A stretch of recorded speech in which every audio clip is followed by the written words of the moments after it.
नमस्कार, आप देख रहे हैं डीपीके न्यूज़। और राजस्थान के अंदर विधानसभा चुनाव को लेकर सरगर्मियां तेज हो चुकी है। तो भारतीय जनता पार्टी की जो लास्ट लिस्ट आएगी उसके ऊपर भी हम चर्चा करेंगे। भारतीय जनता पार्टी ने जहां जहां सीटों के ऊपर प्रत्याशी उतारे हैं उस पर भी चर्चा करेंगे। और जो बात करेंगे श्री गंगानगर जिले की, तो गंगानगर जिले से हमारे साथ भाजपा के जो जिलाध्यक्ष है शरणपाल सिंह जी मान तो हमारे साथ है। तो इनसे बात करेंगे भी अब जो 3 सीटों के ऊपर इन्होंने प्रत्याशी उतारे हैं वहाँ पे विरोध काफ़ी भारी देखा जा रहा है और निर्दलीय प्रत्याशी मैदान के अंदर है। और सूरतगढ़, कर्णपुर और सादुल शेर के अंदर क्या रहेगा उस पर भी चर्चा करेंगे। शरणपाल जी, चैनल के अंदर स्वागत है आपका। बहुत बहुत धन्यवाद। तो शरणपाल जी, जैसे अभी भारतीय जनता पार्टी ने अपना मतलब जो 3 प्रत्याशी यहाँ पे जिले के अंदर घोषित कर दिए और 3 सीटें बाकी है, क्या लग रहा है? जैसे अभी निर्दलीय जो बीजेपी की बात करेंगे, अनूपपुर के अंदर कल शिमला बावरी ने निर्दलीय फॉर्म तैयार कर दी। वहाँ पे जो बीजेपी के मूल जो मतलब लीडर थे, आपके उपाध्यक्ष भी रहे हैं मोहन जी शर्मा, और वो उन्होंने शिमला बावरी के साथ रहे। अशोक जी बंसल और किशन दुग्गल जी भी वहाँ पे उपमंडल के अध्यक्ष भी हैं, बीजेपी के कद्दावर नेता भी हैं। तो क्या लग रहा है? इधर अरोड़ा समाज के अंदर भी बगावत गंगानगर के अंदर देखने को मिल रही है। तो मतलब क्या लग रहा है भारतीय जनता पार्टी कैसे जीत दर्ज कर पाएगी? सभी कार्यकर्ताओं, भारतीय जनता पार्टी के सभी कार्यकर्ताओं में बहुत ही उत्साह है और सभी कार्यकर्ता मिलकर एकजुट होकर जीत को सुनिश्चित करने की तैयारी में लगे हुए हैं।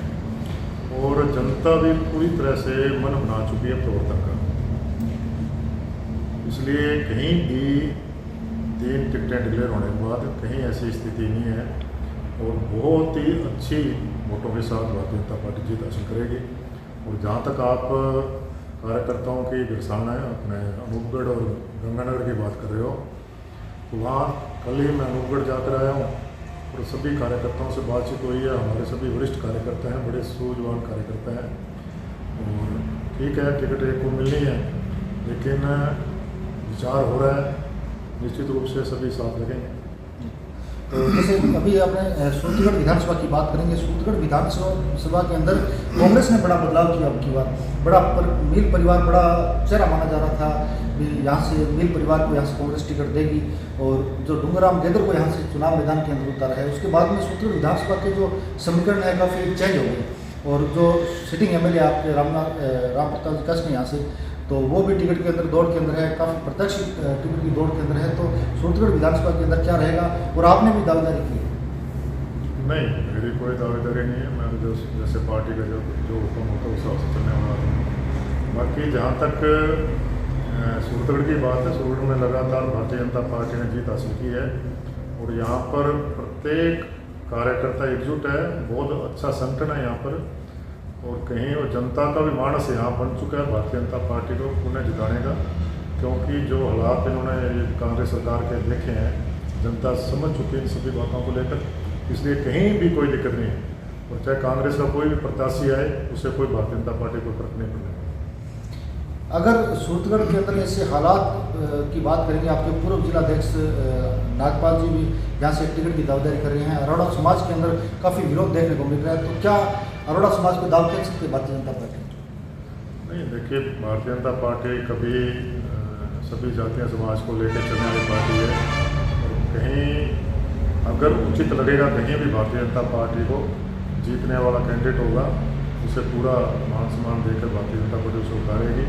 और कहीं कोई समाज की बात ऐसा कहीं नहीं है। सभी समाज के लोग, चाहे गंगानगर है कहीं, सभी समाज के लोग एकजुट होकर भारतीय जनता पार्टी के साथ खड़े हैं। तो एंटी जाट की बात करेंगे। अभी तक यहाँ पे जो भारतीय जनता पार्टी के, पिछली बार भारतीय जनता पार्टी से राम प्रताप जी कश ने जाट चेहरे रहे हैं, कांग्रेस के अंदर जाट चेहरे थे, लेकिन कांग्रेस ने यहाँ से अब की बार मूल ओबीसी से डूंगराम गेदर को मैदान में उतारा है। तो कहीं कहीं बीजेपी के अंदर बात करेंगे तो क्या लग रहा है अब की बार कुछ बीजेपी भी एंटी जाट टिकट दे सकती है? नहीं, कोई एंटी या कोई समाज के एंटी की बात नहीं होती। ये सभी एक चयन प्रक्रिया है। भारतीय जनता पार्टी का समय समय पर कोई भी जो उचित लगता है, किस समय पे क्या उचित दावेदार हो सकता है, क्या उम्मीदवार अच्छा हो सकता है, उसे देखते हुए भारतीय जनता पार्टी निर्णय करती है। और जनता का क्या मनस है उस बात को लेकर भारतीय जनता पार्टी बना निर्णय करती है, सभी समाज को साथ लेकर। तो सूरतगढ़ विधानसभा की बात करेंगे। अपने गंगानगर जिले में 3 विधानसभा है, अभी तक मतलब बीजेपी टिकट जारी नहीं कर रही, मतलब रोक रखी है, कारण? नहीं, हमारे आप पूरे प्रदेश में देखें कांग्रेस ने करीब 70 टिकटें डिक्लेयर करी है। भारतीय जनता पार्टी उससे काफ़ी आगे है और काफ़ी 122 टिकटें डिक्लेयर कर चुकी है भारतीय जनता पार्टी। उसमें तो भारतीय जनता पार्टी टिकटें डिक्लेयर करने में बहुत आगे, और ये भी तो 2-3 दिन में निर्णय आ जाएगा। तो जैसे बात करें कर्णपुर के अंदर भी अब की बार जैसे विधानसभा के अंदर सुरेंद्र पाल सिंह जी टीटी जो मंत्री रहे, और पृथ्वीपाल सिंह जी ने जो बीजेपी ज्वाइन की है, तो बहन के वो भी दावेदारी कर रहे हैं। तो मतलब क्या लग रहा है कर्णपुर का जो चुनाव कैसा रहेगा? कर्णपुर के अंदर कांग्रेस ने वापस भूमि सिंह जी पुनः को मैदान में उतारा है। देखिए, भारतीय जनता पार्टी का हमारा काम है कि सभी पार्टी के कार्यकर्ता एकजुट होकर भारतीय जनता पार्टी के प्रत्याशी को जिताएं। बाकी जो भी उचित डिसीजन होगा ऊपर का जो शीर्ष नेतृत्व है उसने निर्णय लेना है। हमें तो कमल के फूल को जिताना है। अगर पार्टी मान लो आप पे भरोसा करती है, आपको यहाँ से मैदान के अंदर उतारती है, तो क्या समस्या है क्षेत्र की, उसका समाधान होगा? और चुनाव मतलब किस एजेंडे के ऊपर चुनाव लड़ा जाएगा? भारतीय जनता पार्टी में मेरा निश्चित कोई एजेंडा भारतीय जनता पार्टी का एजेंडा रहेगा। कोई ऐसा भी नहीं है कि मैंने कोई दावेदारी की है, लेकिन जो भी भारतीय जनता पार्टी जो डिसीजन लेगी मैं उसके साथ हूँ, और वो निर्णय अच्छा जो निर्णय करेगी भारतीय जनता पार्टी, निश्चित रूप से उस पर जनता भी उस पर फूल चढ़ाएगी। और बहुत अच्छा यहाँ पर जो फूल पूर्व में भी एक अच्छा प्रशासन, पहले भी हमारे पूर्व विधायक हैं, उन्होंने भी एक अच्छा मैसेज जनता में दिया है, भ्रष्टाचार के विरुद्ध आवाज़ उठाई है। तो और जो यहाँ पर हम देख रहे हैं सूरतगढ़ में भू माफियाओं का जो राज रहा है, भ्रष्टाचार का बोला रहा है, विकास के नाम पे कोई काम नहीं हुआ, बोला रहा है विकास के नाम पे कोई काम नहीं हुआ, आपसी की चातानी कह रही है। तो इन सभी बातों को लेकर भारतीय जनता पार्टी यहाँ पर आंदोलन भी किए, और उन बातों सभी को लेकर भारतीय जनता पार्टी आगे काम करेगी और विकास का नया आयाम स्थापित करेगी। शरणपाल सिंह जी, एक मतलब बड़ा सवाल जो देखा जाता है, जैसे विधानसभा के अंदर एक जनता एक विधायक को चुन के भेजती है, उसके बावजूद विधायक जनता को लेकर धरने के ऊपर बैठता है। तो सूरतगढ़ का अब की बात क्या लग रहा है? सूरतगढ़ का नेतृत्व करने वाला कोई एक ऐसा विधायक आएगा जो मतलब जो धरने वाला शहर जो बना हुआ है वो मतलब धरने खत्म हो? मैं निश्चित रूप से दावा कर सकता हूँ, इस समय भारतीय जनता पार्टी की प्रदेश में सरकार बनेगी।